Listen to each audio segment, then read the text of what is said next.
বদ আমল গুলা আমার আল্লাহ দরাইয়া দিবে। কন্যা নাউজুবিল্লাহ, নাউজুবিল্লাহ। আমার প্রাণের সুন্নি জনতা, আল্লাহর হাবিব বলতে লাগলেন, যারা নামাজ পড়বে না তাদের ডান হাতের মধ্যে আমল নামা দেওয়া হবে না। যারা বেঈমান হয়ে মারা যাবে, বেনামাজি হয়ে মারা যাবে, আল্লাহর হাবিব বললেন নামাজিওয়ালা উম্মতের ডান হাতের মধ্যে আমল দিবেন, আর বেনামাজির আমল নামা বাম হাতের মধ্যে আল্লাহ দিয়ে দিবেন। এবার 4 নম্বর নিয়ামত হলো, কোন সমস্যা? আল্লাহর হাবিব বলতে লাগলেন 4 নম্বর নিয়ামত হলো, আল্লাহর হাবিব বলেন কিয়ামতের ময়দানে 30,000 বছরের ফুলসিরাতের ফুল নামাজিওয়ালা উম্মতকে আমার আল্লাহ বিজলির ন্যায় আমার আল্লাহ পার করাইয়া দিবে। জোরে কন্যা সুবহানাল্লাহ। 30,000 বছরের ফুলসিরাতের ফুল। ফুলসিরাতের ফুলটা দেখতে কেমন হবে? চুলের চাইতেও চিকন, ব্লেডের চাইতেও ধারালো। এই 30,000 বছরের ফুলসিরাতের ফুল আল্লাহর হাবিব বলতে লাগলেন আমার নামাজিওয়ালা উম্মতকে আমার আল্লাহ বিজলির ন্যায় পার করাইয়া দিবে। সুবহানাল্লাহ। এবার 5 নম্বর নিয়ামত হলো, আল্লাহর হাবিব বলতে লাগলেন দুনিয়ার মধ্যে আমার যে উম্মত নামাজ পড়েছিল, আল্লাহর ডাকে সাড়া দিয়ে মসজিদে যাইয়া নামাজ জামাতের সহিত আদায় করেছিল, আমার আল্লাহ বলেন কিয়ামতের ময়দানে আমার ওই বান্দা বান্দিকে আমি আল্লাহ বিনা হিসাবে জান্নাত দিয়ে দিব। একদিন জিবরাইল আলাইহিস সালাতু ওয়াস সালাম আল্লাহরে ডাক দিয়া বলে, আল্লাহ আপনি দুনিয়াতে বান্দা বানাইছেন, আমি জিবরাইলও বানাইছেন, ও আল্লাহ আপনি আমারে বলেন আপনি সব থেকে বেশি খুশি হন কখন? আল্লাহ বলেন রে জিবরাইল, যখন আমার কোনো বান্দা আমি আল্লাহর সিজদা দেয়, আমি আল্লাহ সব থেকে বেশি খুশি হয়ে যায়। সুবহানাল্লাহ। এখন জিবরাইলের মতো ফেরেশতা জেনারে আল্লাহ 600 নূরে ডানা দান করছেন। সুবহানাল্লাহ। জিবরিল আমিন আল্লাহ যখন এই কথা কইছেন যে সবথেকে বেশি খুশি হয়ে যায় যখন আমার কোনো বান্দা নামাজের মধ্যে দাঁড়ায়া যায়, তখন আমি আল্লাহ সবথেকে বেশি খুশি হই। তখন সাল্লু রাকাতাইন, জিবরাইলের মতো ফেরেশতা 2 রাকাত নামাজ পড়ার জন্য উনি দাঁড়ায়া গেলেন। সুবহানাল্লাহ। এখন 2 রাকাত নামাজ পড়তে যাইয়া জিবরিল আলাইহিস সালাতু ওয়াস সালাম 1 বছর নয়, 2 বছর নয়, উনি 40,000 বছর কাটাই দিয়েছে। আরো জোরে হন্যা। আর আমরা 2 রাকাত নামাজ পড়তে গেলে, 4 রাকাত নামাজ পড়তে গেলে চোখের পলকে শেষ হয়ে যায়।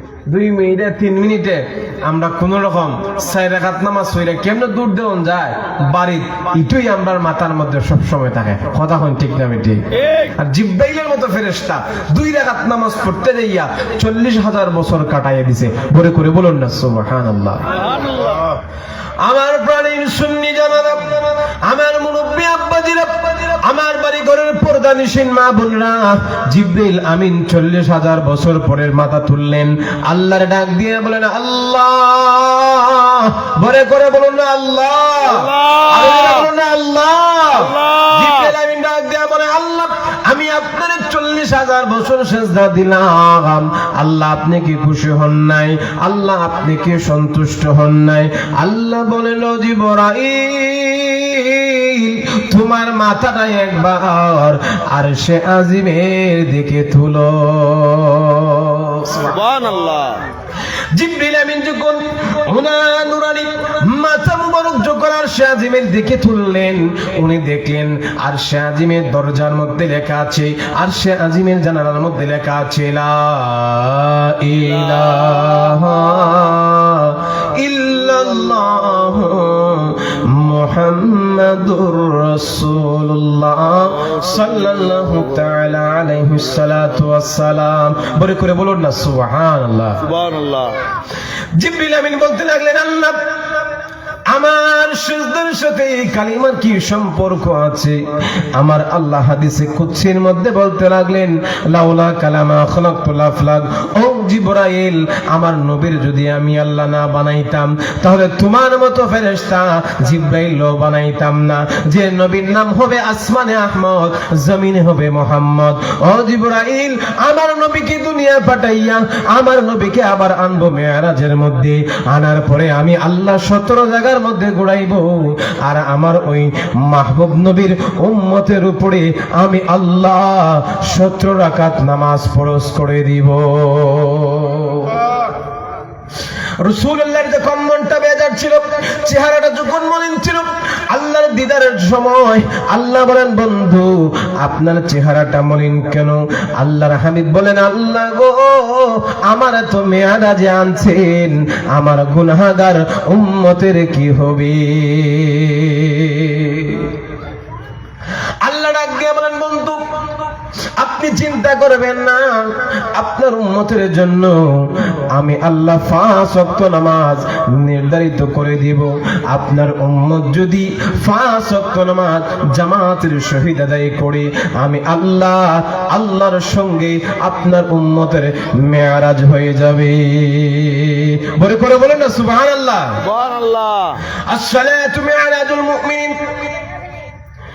মুমিনের জন্য মেরাজ হলো নামাজ। যারা নামাজ পড়বে তারা আল্লাহর সঙ্গে দিদার হয়ে যাবে। আনতা আবুদাল্লাহ কাআন্নাকা তারা ফাইল্লাম ইয়াকুন তারাহু ফাইন্নাহু ইয়ারাক। হাদিসে কুদসির মধ্যে আসছে, আল্লাহর হাবিব বলতে লাগলেন, তুমি এমন ভাবে নামাজ পড়ো যেন তুমি আল্লাহরে দেখতে পাইতেছো। সব থেকে বড় দুঃখের বিষয় হলো আমরা নামাজে দাঁড়াই কিন্তু নামাজের ভিতরে খুশু এবং খুশু থাকে না। লা সালাতা ইল্লা বিহুজুরি কলব, আমরা হুজুরি কলব নিয়ে নামাজ পড়তে পারি না।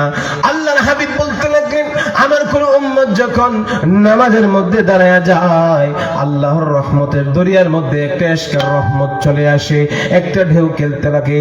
আমরা যখন রুকুর মধ্যে যাই বলি সুবহানা রাব্বিয়াল আযীম, আমরা রুকুর মধ্যে যায় বলি উনি আমাদের রব, আর সিজদার মধ্যে যায় বলি সুবহান রাব্বিয়াল আলা, উনি আমার রব। প্রথম বলছিলাম উনি আমাদের সকলের রব, আর সিজদা যাইয়া বলি উনি আমার রব। আল্লাহর হাবিব বলতে লাগলেন, উম্মত যখন আমার কোন গুনাহগার উম্মত যখন আল্লাহর কুদরতি পায়ে সিজদা দেয়, আমার আল্লাহ আমার ওই উম্মতের তামাম জিন্দেগির গুনাহ আল্লাহ মাফ করে দেন। জিবরিল আমিন বলছিল, আল্লাহ আমার সিজদার সাথে ওই কালিমার কি সম্পর্ক? আল্লাহ বলছেন, আমার ওই শেষ নবীর উপরে আমি আল্লাহ 17 রাকাত নামাজ ফরজ করে দিব। ও জিবরাইল, তুমি সাক্ষী থাকো, তুমি 40,000 বছর সিজদা দিয়ে যে সওয়াব অর্জন করেছো, আমার ওই মাহবুব নবীর গুনাহগার উম্মতরা যখন আমি আল্লাহকে না দেখে সিজদা দিবে, তুমি সাক্ষী থাকো জিবরাইল, উম্মতে মুহাম্মদীর আমল নামার মধ্যে আমি আল্লাহ 40,000 গুণ সব লিখে দিব। বড়ি করে বলুন না সুবহানাল্লাহ, সুবহানাল্লাহ। আল্লাহর হাবিব উনি গুনাহগার উম্মতের জন্য ওনার 63 বছরের জিন্দেগিতে উনি কাঁদছেন, রূহানি জগতেও কাঁদছেন, দুনিয়াতে আসার পরেও মা আমেনার ঘরে সিজদায় পড়ে কাঁদছেন। এখনো নবী রওজার মধ্যে গুনাহগার উম্মতের জন্য রব্বি হাবলি উম্মতি বলে কাঁদছেন। সুবহানাল্লাহ। আল্লাহ রাব্বুল আলামিন পবিত্র কোরআনে বলেন, হাফিজু আলাস সালাওয়াতি ওয়াস সালাতিল উসতা। বলে করে বলুন না সুবহানাল্লাহ। আল্লাহ রাব্বুল আলামিন উনার হাবিবকে এহলান করে দিলেন জানাইয়া দিলেন, বন্ধু আপনার উম্মতকে আপনি জানাইয়া দেন, দুনিয়ার মধ্যে যদি আপনার কোন উম্মত নামাজকে হেফাজত করতে পারে,